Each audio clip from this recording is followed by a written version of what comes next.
Welcome, and thank you for coming to our evening's lecture. Before I continue, will you all silence your devices if they need silencing? My name is Teresa Gans. I teach photography here at Brown, and it is my pleasure tonight to welcome Liz Deschenes back to Brown University and back to Providence because she received her BFA from RISD in 1988. I've been trying to get her to come here to lecture for many years, so I'm really excited we finally made this happen.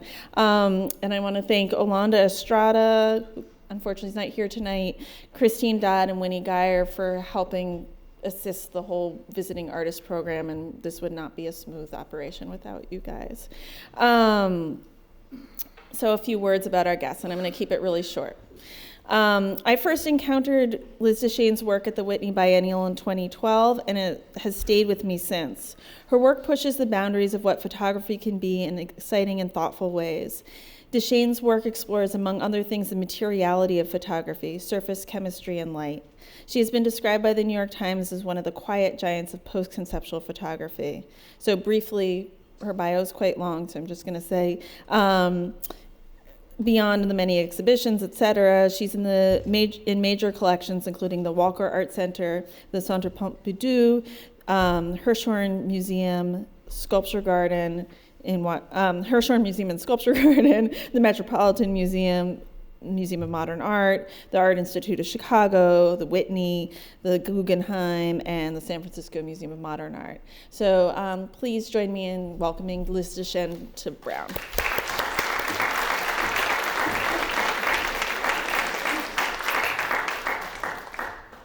Thank you all for coming and hosting me. I have taught for a long time and have hosted people, and I hope that when I host people again, I raise to the level of the way I have been welcomed at Brown University.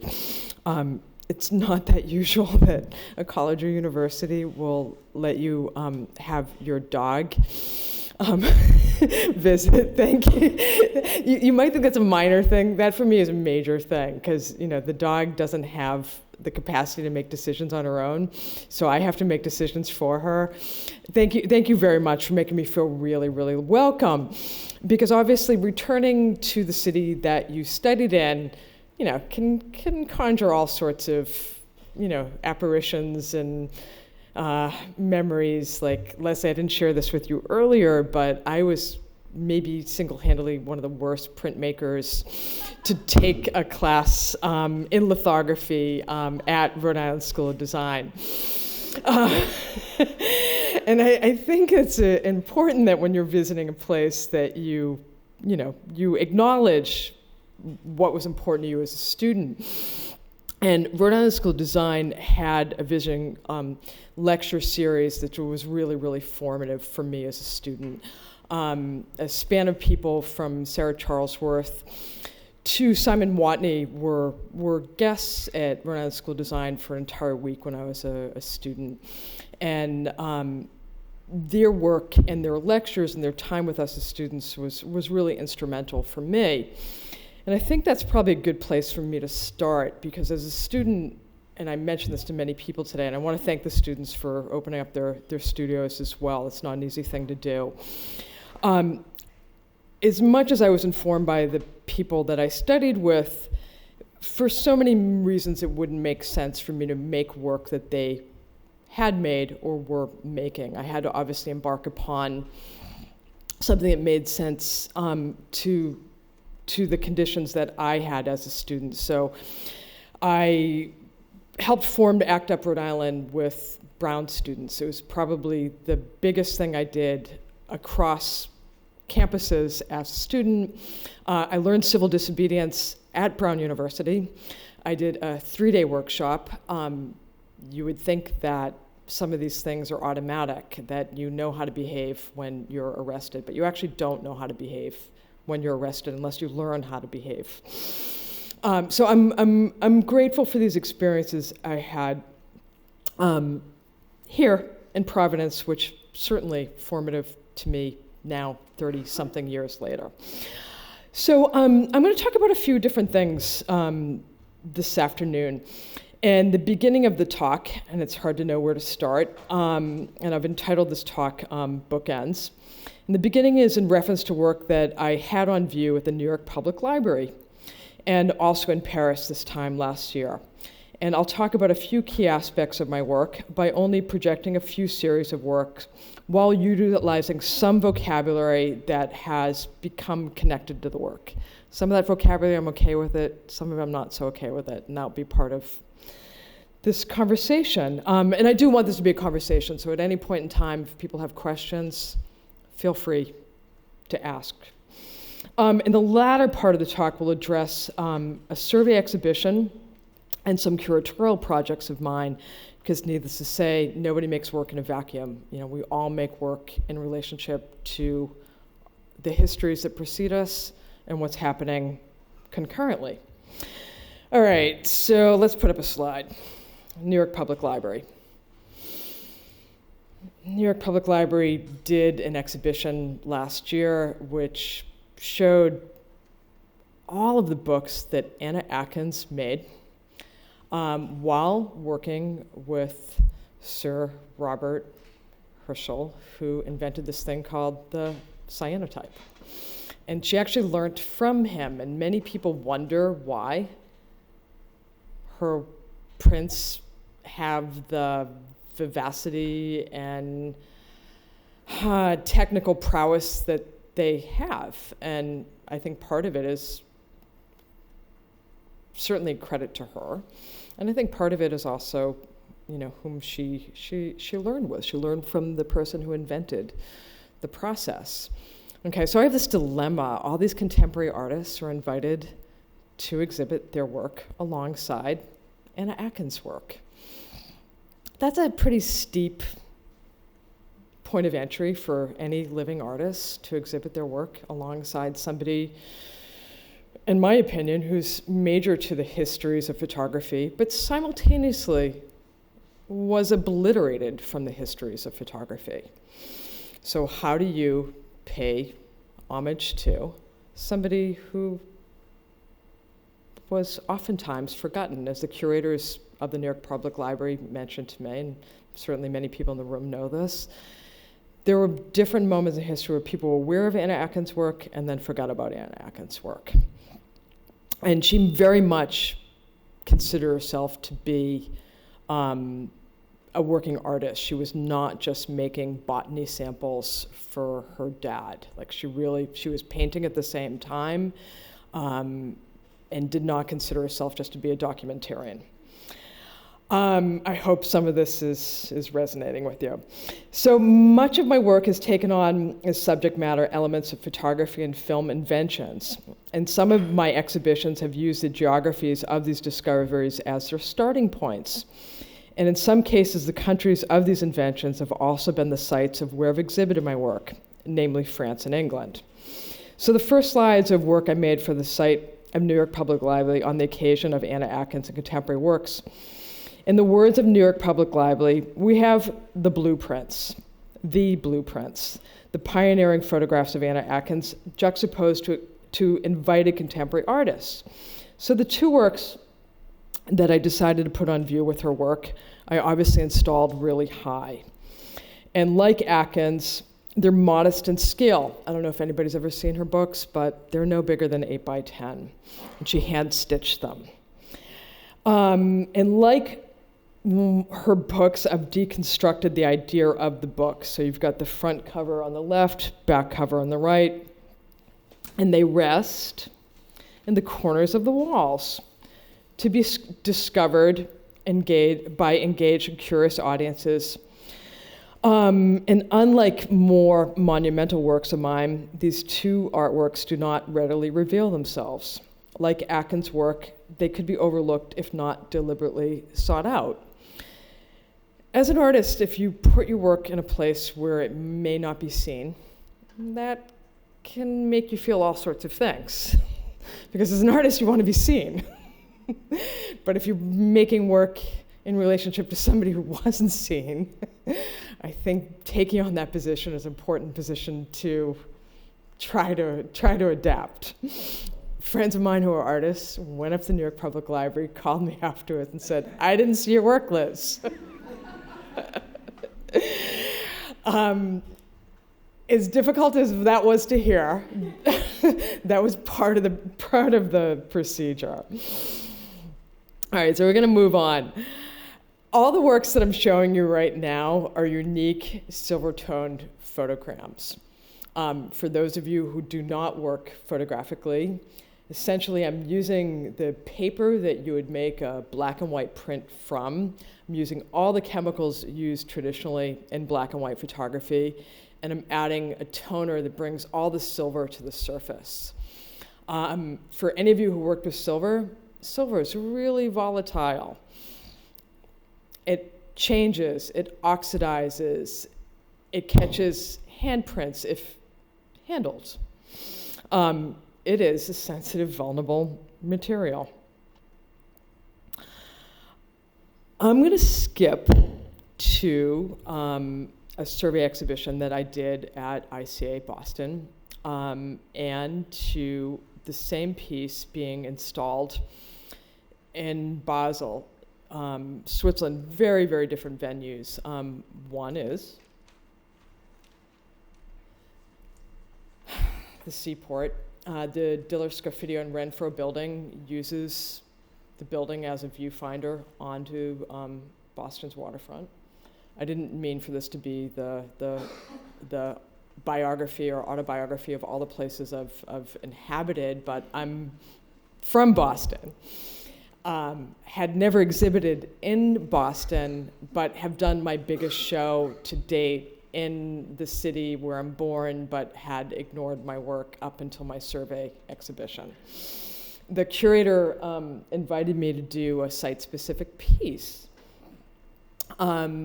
Once again, the idea of visibility and visibility. I wanted the work to have a relationship with Diller Scofidio and Renfro's architecture, and having had spent time in this space, I realized that people look out onto the water, they don't look back at the walls. So it became really evident to me that the work had to be installed in the glass, even if, once again, people maybe thought it was part of a building.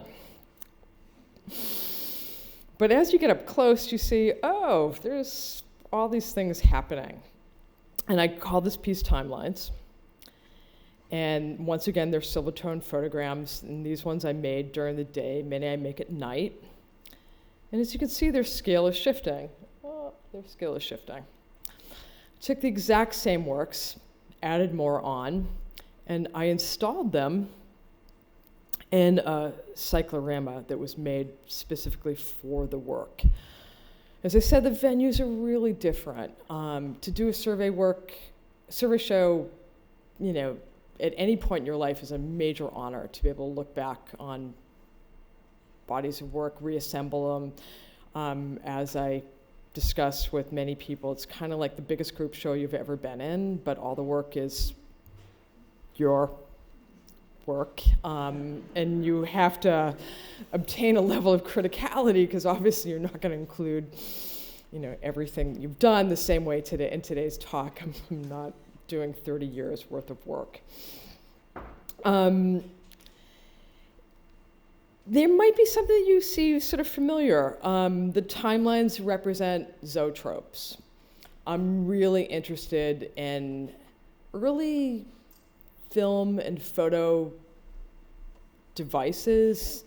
I'm interested in their reversals. So if a zoetrope goes around and you look in, everything about this piece called Timelines behaves in an opposite fashion. So the slits for a zoetrope, where you'd watch, you know, the illusion, where you'd watch illustrations move. I take the idea of movement, and that becomes what the viewer potentially can do. So if you spin a zoetrope, you become, as a viewer, the person who's moving through the work or moving through the space and seeing the reflections. All these works are curved. And I thought thought this might be a good time to read some of the things that people have said about the work in single words, particularly the photograms. I often work without a camera, and I do that in large spaces. Camera in Latin means room, and obviously cameras can be, enormous. I could put an aperture over there and, turn this entire lecture hall into a camera obscura if need be. So cameraless photography, yeah, that's true. Seriality, yeah, I do work with series or bodies of work.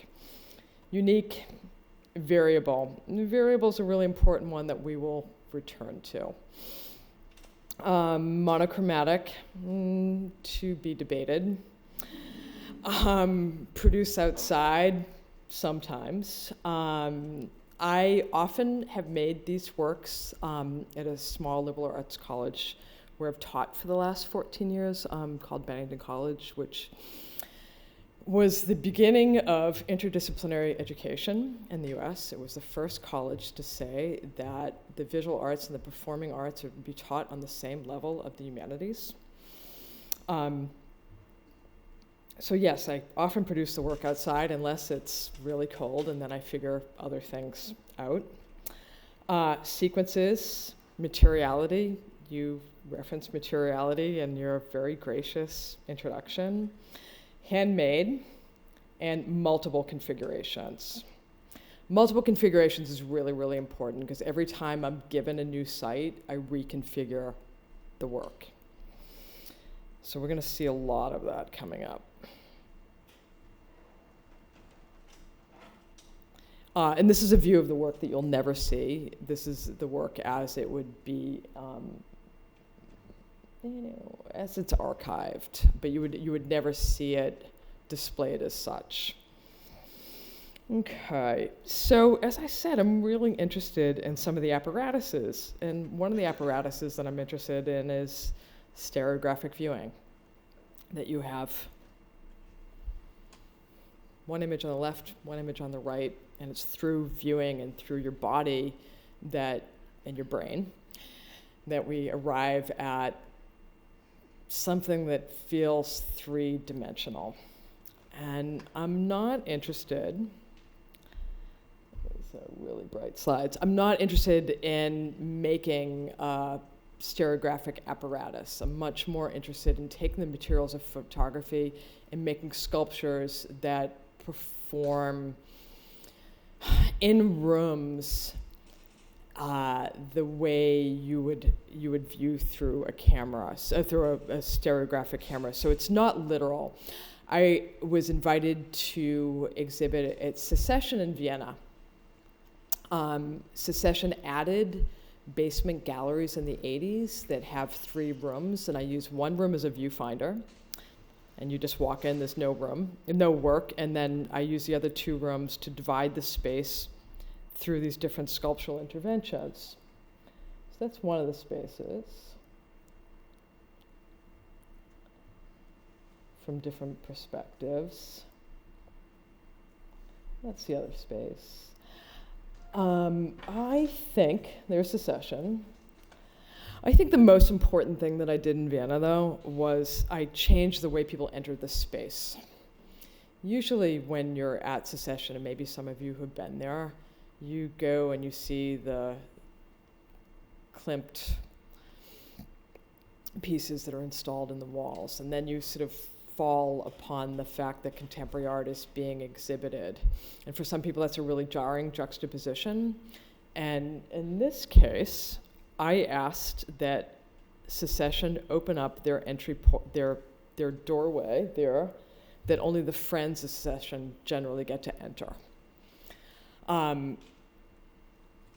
New York Public Library was really great for me to exhibit in because there's no barrier of entry at the New York Public Library. Everybody is invited to enter the New York Public Library, and if you spend any time there, you see that, all sorts of populations utilize the New York Public Library. I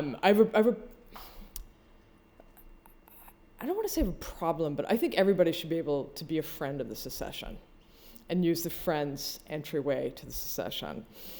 So it takes a little bit of negotiation to get any institution to allow you to use entryways that are not usually used. So as important as the stereographs are to me and this exhibition, it was more important to me that I got Secession to open up their friend door to the public. And this is how you enter the front door. You've got to go down a set of stairs. As I said, many of the inventions that I'm talking about today were arrived at in France and many other ones in England. I also exhibited the stereographs in Paris. My work shares with the daguerreotype, obviously, that it's unique, that it's sensitive, that it's vulnerable, that it changes over time, sometimes really quickly. So this is the gallery that represents my work in Paris, that the same works reinstalled. I'll often use the names of movements of large format photography to title these works, like tilt, swing, shift, rise. The movements of the camera and large format photography correct for perspective. I played with that in New York and hung some of the works at different heights. This is at Miguel Abreu Gallery on the Lower East Side, which had been a Buddhist temple. So it's got a very high lift towards the back of the gallery.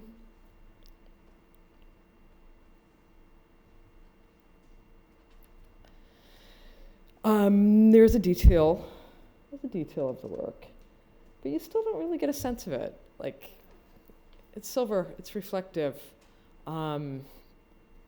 it's mercurial. The next body of work I want to talk about, or series of work, I wanted to reference second through filmic references. As all of you know, there's this thing called frame rates, and they can vary considerably. Back when film and was being thought about as an invention, there was one proto filmmaker by the name of Jules Etienne-Mouret who came up with a frame rate that was 60 frames per second. That's obviously not utilized today, but I wanted to utilize that proto-invention and play it out throughout the gallery. So the next frames I'm going to show you are representative of 60 frames per second, 45 frames per second, 30 frames per second, and 15 frames per second, and they all take up the same physical amount of space.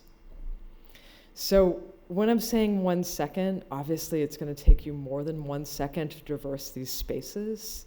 It's not a one-to-one thing. So I'm using the idea of 1 second to play out these things spatially over time. And once again, these are all photograms.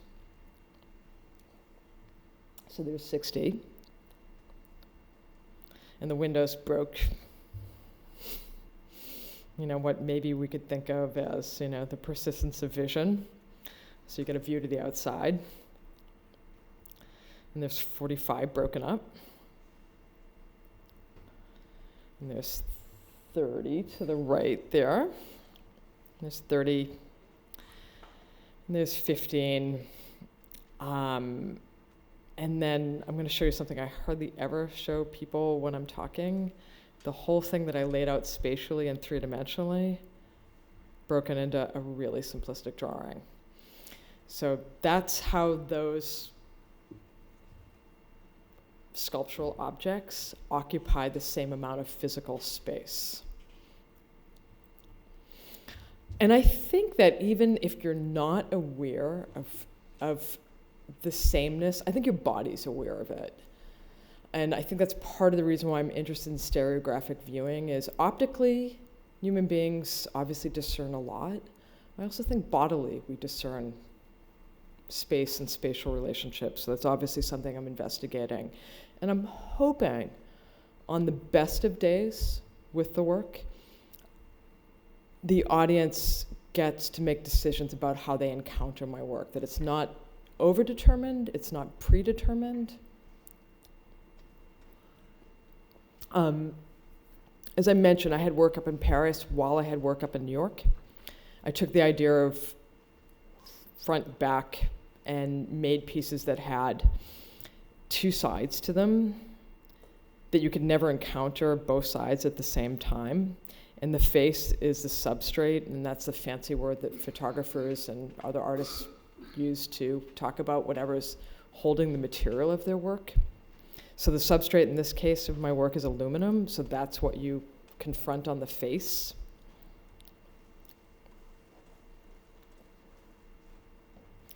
So that's a huge chunk of work that I just traversed there that held a relatively small span of time. Like that's like maybe like 3 or 4 years worth of work. Time, as I mentioned, did a huge survey show, ICA Boston, had to look back, look forward. I'm not interested, the work doesn't reproduce particularly well, so I'm only going to show you installation views. In 1996, I knew that these materials I wanted to work with, materiality photography, dye transfer, were in pretty short supply. Kodak had stopped making the materials in 1993, and there were only a couple labs in the world that could make these prints, and I really wanted to make dye transfer prints. I wanted to make an homage dye transfer while I was making, hopefully, reference to cartography maps, elevation. So from green, you have sea level, brown, you have the Himalayas, and the other colors reference everything in between. I thought 7 was really important, and talking about how color has been arrived at through light and obviously through pigment. These are, I didn't make them. One of the best labs in the world made them, and I do consider myself to be, I'm not a good lithographer, but I'm a really good color printer. I have printed Moholy-Nagy's Kodachromes for his estate. I can say without any embarrassment, these are some of the best prints like in the world, made by some of the best printers. A couple who make William Eggleston's work made these prints for me. Really hard to make technically. And this point that reference to my work as being monochromatic is utterly true. And these are monochromatic through many series of layers. And for those of you who don't know this, before this thing called Photoshop, this is the way we retouched everything. Everything advertisement that you wanted to change. You wanted to change a color. You wanted to adopt something. You wanted to adapt something. You wanted to remove something. You had one way to do it, which was dye transfer. Obviously, when Adobe came along, made this Photoshop, these really exquisite, time-consuming prints no longer had a market. They still have a small, teeny-weeny fine art market, but not a lot because Kodak stopped making these materials in '93, so there's not a lot of people who have these materials left. I think students and everybody should hear how artists pay for things. 5 withdrawals on my credit cards. 5. I didn't have big credit limits because I didn't probably make more than like $18,000 a year, but that's how I paid for these prints. Not an easy thing to do, to pay for prints with money you don't have. I can say it was the best investment I ever made in my life because it was an investment in my own work. And if I can give a young artist any advice is if you can invest in your own work, that's a really empowering thing to do, even if it's really daunting and scary and keeps you up at night. Because it means you believe in yourself. And even if it's not immediate, that will be understood by other people. And it's not immediate. Like, people didn't turn around and go, oh, these things are amazing, we want them. People went, what the hell are they? We don't understand what they are. And that was part of the procedure. So I know I spent a lot of time on that, but that's like important. Like, even if you have to do extreme, not really extreme things, like, but extreme to you, do it. Series of works I did called Black and White. From a distance, some look like they're in black and white, some look like they're in color. I used many ratios that come from film and when film goes to TV. I wanted to play with schisms. Photography often has the schism of black and white and color, digital and analog. I'm not quite sure how we arrived at that, but photography is not an either-or proposition. I mentioned that I often will reference movements of the camera. I'm also referencing here a drawing done by Herbert Bayer, who was a faculty member at the Bauhaus, and he was a painter, he was a sculptor, he even made money during the Weimar years. Amazing money, incredible money. If you've never seen the money that Herbert Bayer made, look it up. Sometimes they're on eBay. They're amazing, and they were worthless too. I felt like it was important Herbert Bayer made this drawing for 360 viewing. So ideally you're inside it or you're outside it as a viewer. And he meant for these panels to support paintings, of course. I put in photographs where you'd expect to find paintings. And that is certainly part of the procedures of my work, is to put photographs or photography where painting traditionally has situated itself. I'm going to go through these installation views pretty quickly. This is work from the Walker. The ratio of these pieces reference Lucy Lepard's number shows. She made card catalogs. Those are the proportions of the card catalogs. Every artist got as many cards as they wanted, which I find kind of amazing that was how to produce a catalog that could be accessible to everyone, the artists and people seeing the exhibitions. It's a body of work of mine that does not reproduce well at all. Moire patterns are artifacts that everybody wants to get rid of. Oftentimes I make what people want to get rid of the subject matter of my work. Moire is an artifact. Don't look it, but they were super hard to figure out how to make properly, and I made them completely analog, and they're completely unique. Once again, what you don't see, which is subject matter for almost everything you do see. It's a 17-foot digital print that could act as the thing it's depicting, which is a green screen. I use green instead of blue, because anybody who is darker than Caucasian did not composite well on a blue screen. So in the 80s, green screens became really ubiquitous. I think that's an important subtext to the work. And right now, technology has advanced so much that you could composite anyone on any background because we've advanced so much further. Really simple intervention. This is almost dumb, it's so pedestrian. There are corners that Victorians would use to place a photograph underneath in order to hold it. The photo tab. I took the idea of the photo tab and I articulated it in three-dimensional space with photograms that are installed in corners.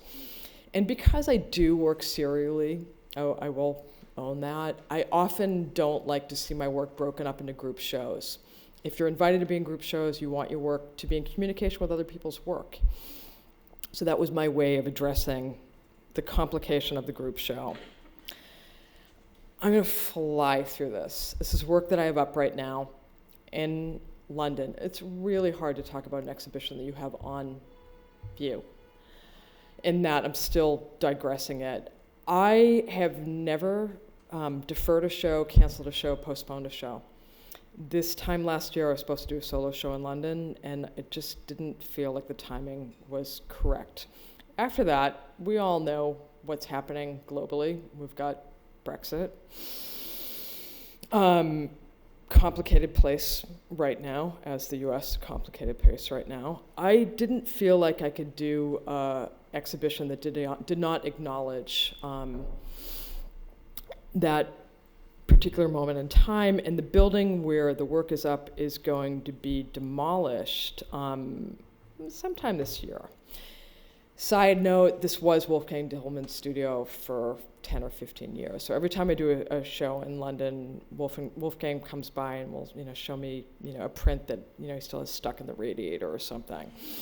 So there's like tons of history in this particular building, and really problematic things are happening. Everything that I believe in is being countered by everything I don't believe in. So what do you do in a situation like that? Well, you do an exhibition that sends work that's really important to you that may not be so important to other people. All of this work has aged over time, has had change. You can see the handprints. This is work that I made for a friend, artist Sarah Charlesworth, for an institution that she teaches at. You can see all the hand marks. On the left there is a, hold on, sorry. Little Windex there. People often return my work when they're not happy about the way it changes, which is remarkable to me because my work, and that's not one of the adjectives that I mention, my work is all about change. So I find it incredulous that one would return the work based on the premise of the work. When that happens, I exchange the work for either another work or I buy back the work in its entirety. Because it's really important to me as the author of the work that I be able to re-author my own work. Hopefully that's what I've achieved in that exhibition right now. I'm going to conclude really soon, but I thought it would be remiss of me to give a lecture on photography right now in an institution and not talk about the fact that as an artist I have curated. And not because I necessarily wanted to curate or organize or whatever vocabulary I want to put to putting on an exhibition, but because other people weren't doing it. So in 2000, there was a hyper-narrative conversation in photography. Gregory Crutzen had curated his students after they graduated. If you were not working narratively in photography, there was not a place for your work, even though there were countless people not working in this vein. And I'm talking about people of my generation, obviously. I graduated a long time ago from art school design, but people of my generation, if you were not working in this vein. So on the left there, you have Louise Lawler, and then you have Hiroshi Tsukamoto, and you have Rachel Harrison. 3 out of 13 artists that were working critically with photography in ways that I found really, really interesting. I did not include my own work in this exhibition, and my other 3 or 4 outings as an organizer have not included my work. But sometimes my work has been in conversation with other artists' work that I've been asked to think about. Last winter, I was asked to think about Bernice Abbott's work, and I was asked to think about her project Changing New York. I did a ton of research and found out from Bernice Abbott's girlfriend, Elizabeth McCausland, that she felt like Bernice Abbott had spent way too much time promoting Eugene Atget's work and not enough time promoting her own work. Found out all sorts of great things, super amount of pressure to make a selection. I'm pretty happy with the selection that I made, and I'm really, really honored to have my work across from her work at the Punta della Gana, even right now in Venice. Been up for a while, and I would imagine the works have changed quite a bit.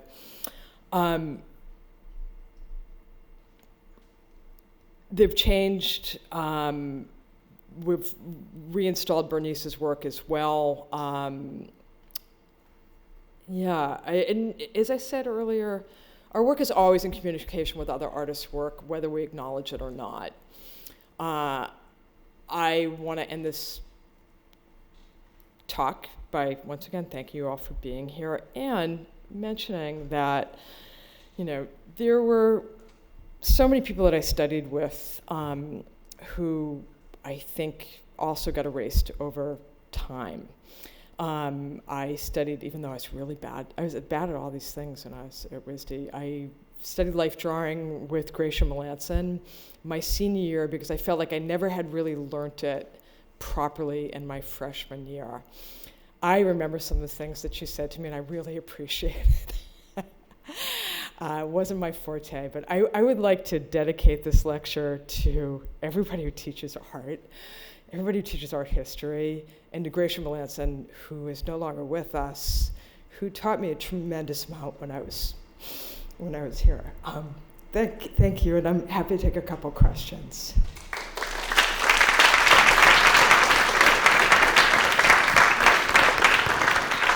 Please wait for a microphone to be handed to you before asking your question.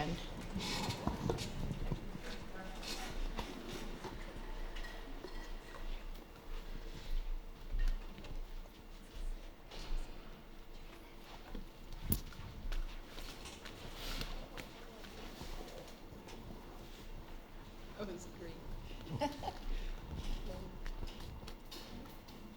Let me see. Is it on? Okay. Yeah, thanks, Liz. That was so great. Thanks, Leslie.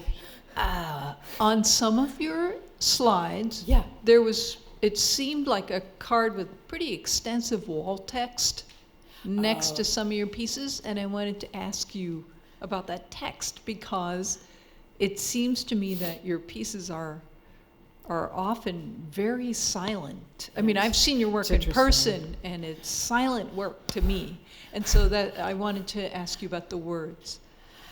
That's a really good question. If I could address one thing again from my survey show, may have been to remove all the wall text. Because almost everything that I read after the exhibition didn't write about the work, but it wrote about the wall text. And I want people to have, information. I'm obviously not somebody who's, not, revealing of, what's been important to me or how I make things. I'm not covetous. But simultaneously, if the wall text overdetermines the reading of the work, that for me is problematic. Like if I'm fortunate enough to have another look back, I think the wall texts are going to come off the wall. Yeah, thanks for asking.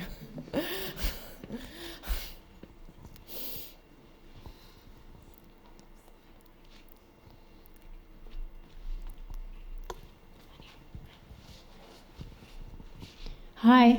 Hi.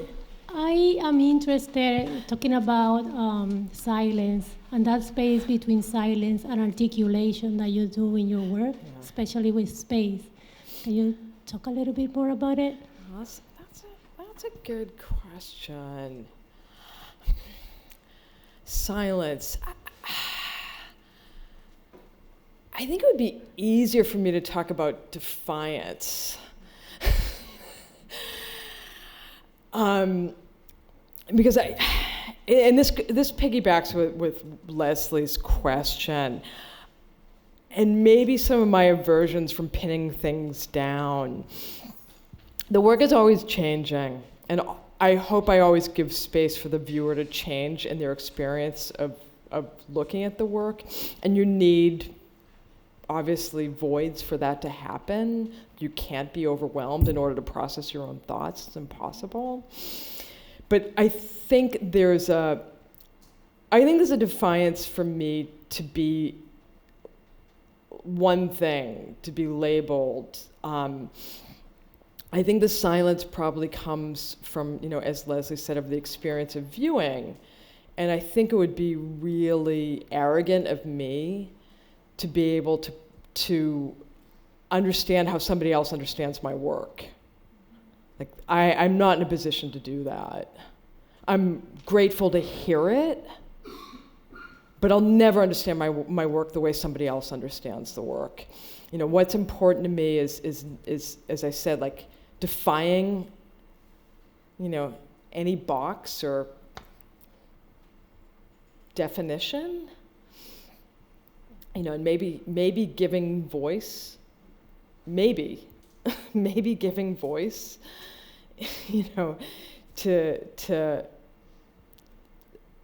experiences that aren't given voice to, like solitude, contemplation, and all the things that come up in that. Because if we actually allow ourselves to be quiet, there's a vulnerability with that. And my work is incredibly vulnerable on the surface. So I think that's maybe where silence would situate itself for me, the maker. Thank you for that question. Thank you.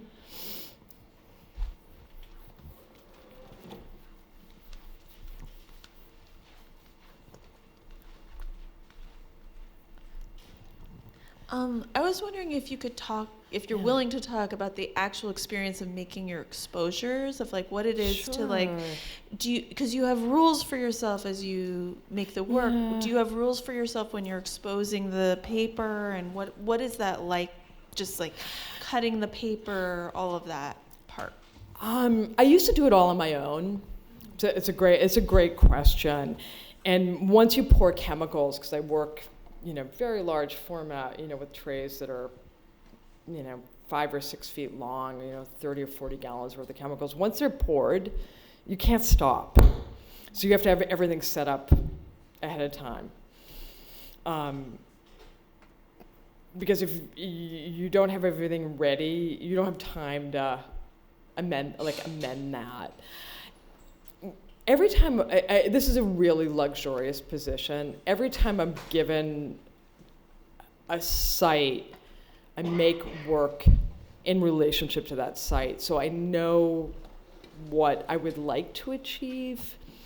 And then there's this thing called accident that can happen in a great way or not great way while one is working.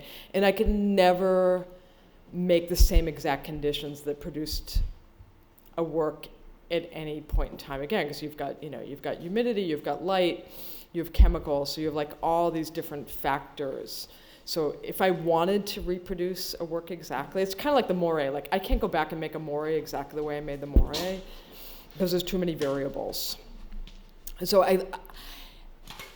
I like that part of it. I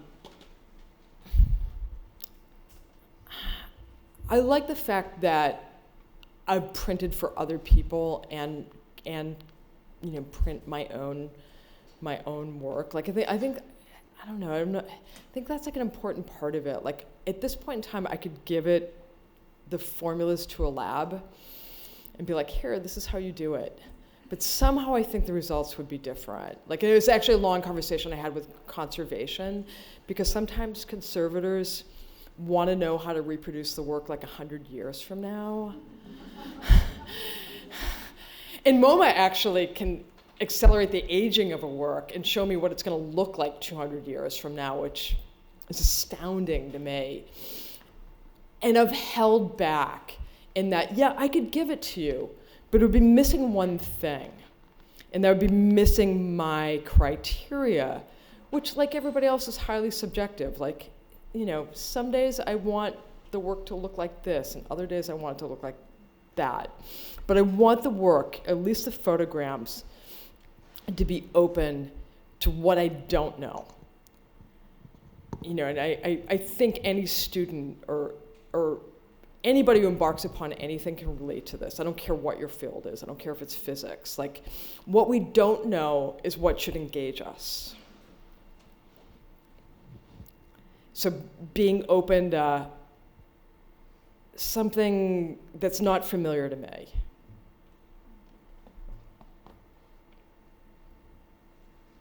Thank you.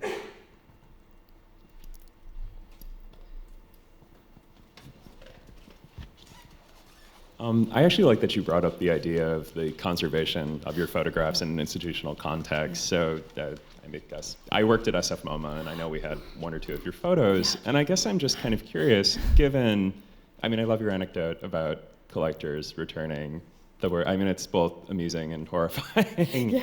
So I guess, the ethos of a conservation department in a museum is to protect the work for as long as is humanly possible and to kind of help it resist change. So I guess I kind of just want to hear your thoughts on, like, is that anathema to the work? Do you want it stored in a way that it would allow it to change, or is the idea of like putting it in like, a cold freezer, Conservation, in my, it's great you bring up SF MoMA, because I'm actually going to do a project out there 2021, which I'm really, really excited about. And the name of the exhibition, I think maybe I can disclose this even though it's still in formation, it's called Off the Wall. Photography that doesn't even want the wall, as its armature. I think, and I've done works on conservation, which I didn't bring up today. The blue pieces are actually the colors. I call the blue fade cards that show how much a work is fading while it's on view. And I made prints that are supposed to never change in relationship to that. I think that conservation departments are more flexible than what we all think about from the outside. Like, I gave MoMA tons of test prints and they showed me what would happen.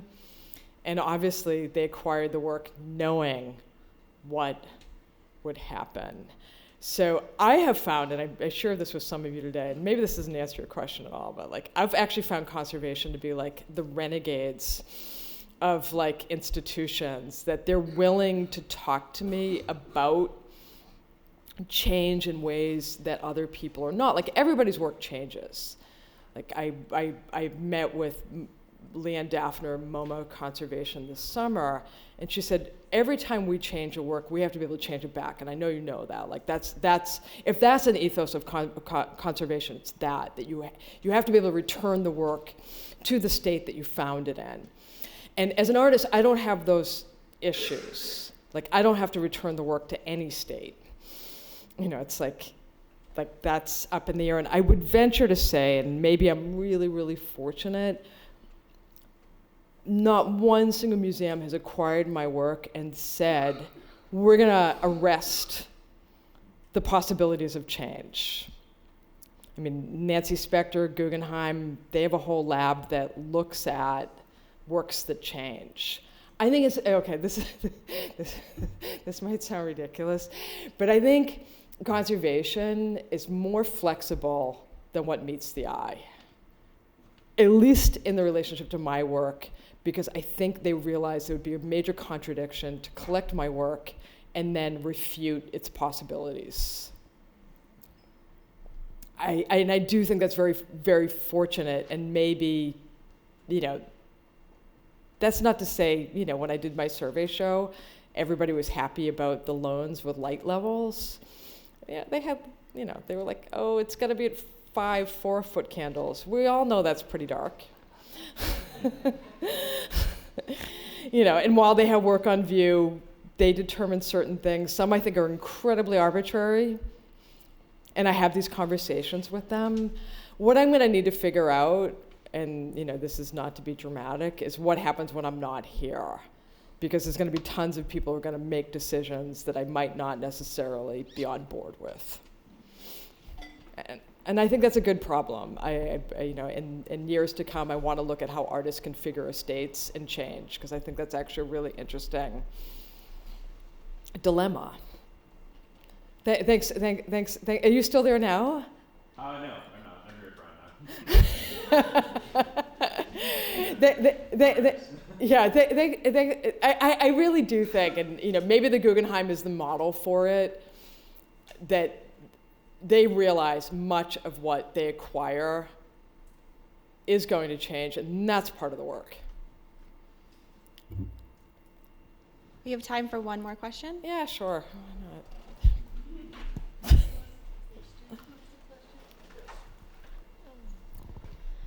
This is maybe a question on the importance of site specificity Yeah. in the work. And I think this is mainly and I think maybe this will possibly complicate the discussions around change and conservation, but I think looking at the difference in the two stereoscope installations, I'm wondering, it seems as if that the space that's available to you, or the space that's given to you, is what ends up sort of defining the final piece, or defining how maybe how you approach working on these pieces. Okay. And I'm wondering if you've ever come upon the issue of maybe a piece appears itself to you before a space is made available to you, and how then does that transform the way in which you go about making that piece, the way in which you conceive of that piece? I wonder about the kind of if you can elaborate on the idea of when the space defines a piece from the space. That's a really good question.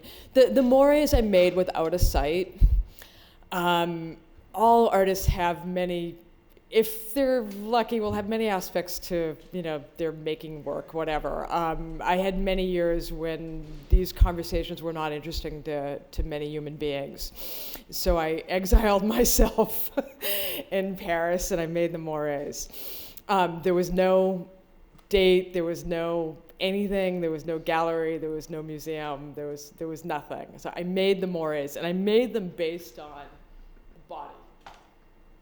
So that was my site, was human beings are going to be encountering these works. I want them to encounter them physically. I didn't make them, for a specific body. I made them for all bodies. So in answer to your question, there's always many things at play. There's the artist, there is the work, and there is, once again, the viewer. So when I make work, there's always the viewer in mind, and not to placate a viewer, not to please a viewer, but I know that people will see and experience the work. So if I'm doing something based on scale, it will acknowledge human scale. So there's always, in answer to your question, this is the best way for me to answer it, there's always a conversation outside of the work, whether I manifest it or it's by invitation. The work, even though it's really self-referential, obviously self-reflexive, and I'm really glad that you asked me this, is like part of the reason why I was interested in embarking upon making work like this, is I felt like photography had never had a conversation about photography. Every discipline has. Architecture has, painting has, film has. Somehow photography never had a self-reflexive moment. But my goal is for it to have conversations that are about the medium photography and about the world at large at the same time. Does that always happen? Absolutely not, but those are the goals. And that's my aspiration. So there will always be somebody looking at the work, even if it's, friends, even if there's not some fabulous invitation. Thanks, it's a really good question. Thank you, Liz. Thanks, that was great. Thanks.